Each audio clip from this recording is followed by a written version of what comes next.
All right, last one for this week. Let's talk about Margaret Aymer. So she's looking at the Beatitudes and the Accra Confession, right? So Aymer, again, professor of New Testament at the Interdenominational Theological Center in Atlanta, ITC.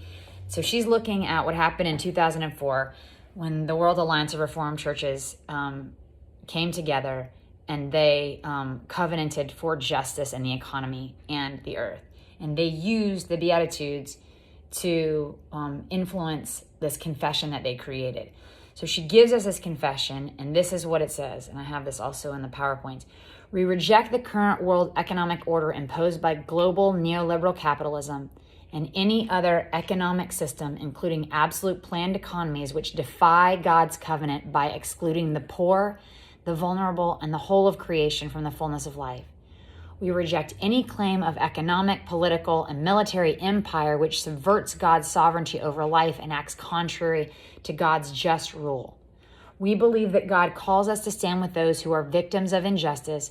We know what the Lord requires of us, and we actually talked about this text, to do justice, love kindness, and walk in God's way. We are called to stand against any form of injustice in the economy and the destruction of the environment so that justice may roll down like waters and righteousness like an ever-flowing stream. So that's more than what she actually gives us. This and other portions of the confession were considered scandalous by rich Christians in Europe and the United States of America. However, the confession was not saying anything that Jesus had not already said in the Beatitudes millennia ago. Why was this considered scandalous by those who are rich Christians?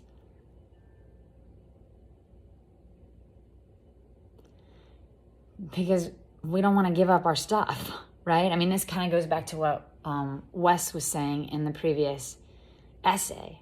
Right, we're so connected to our stuff that our stuff actually becomes a part of our own identity, right? And what the Accra Confession was saying to rich Christians specifically is we're standing against any economic order that would in any way negate or dehumanize life, right? And often economic orders do because they privilege those who are rich, right? And they continue to suck resources from those who already do not have access to the same sorts of resources, whether that's food or jobs or education. So the Beatitudes occur in Matthew and Luke. Although different, they're complementary, she says. So Matthew is poor in spirit, the mourners, the meek, right? These four groups of people are really one group, she says. The group of the Accra Confession calls the poor, the vulnerable, and the whole of creation.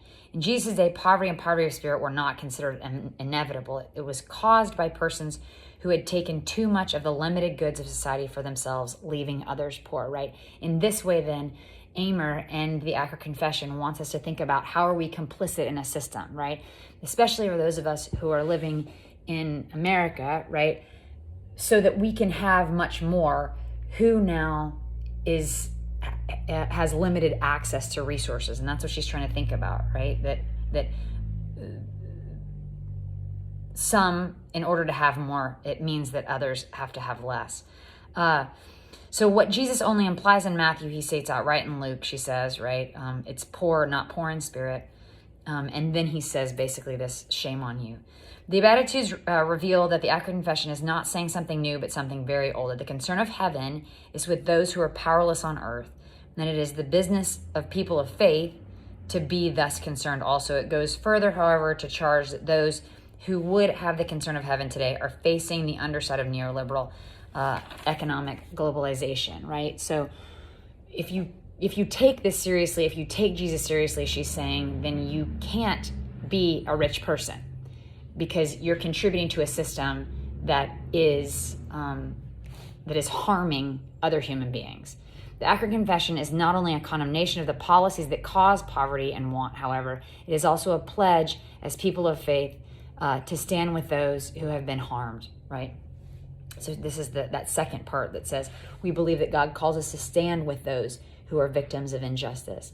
This too is an echo of the Beatitudes, for if the first verse of Jesus' Beatitudes in Matthew's excoriates those under an unjust economic system, the second verse honors those who work for justice. The call to discipleship is to stand with those who are victims of injustice as people of mercy, integrity, and peace.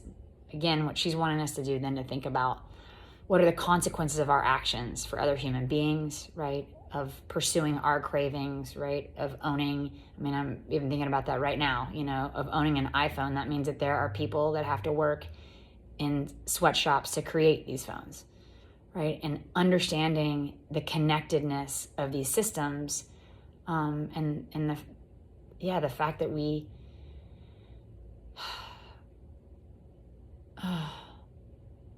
it's hard. It's hard to think about, that when you want more stuff and then when you get more stuff, there's another side of the coin. So then the question is, who are the blessed poor today, right? Who are those that Jesus would bless today? The ones that do not have, right? Just think about that, right? Reflect on that. And how are we culpable, right, and continue to contribute to this system that is potentially unjust? All right, you guys. See you later.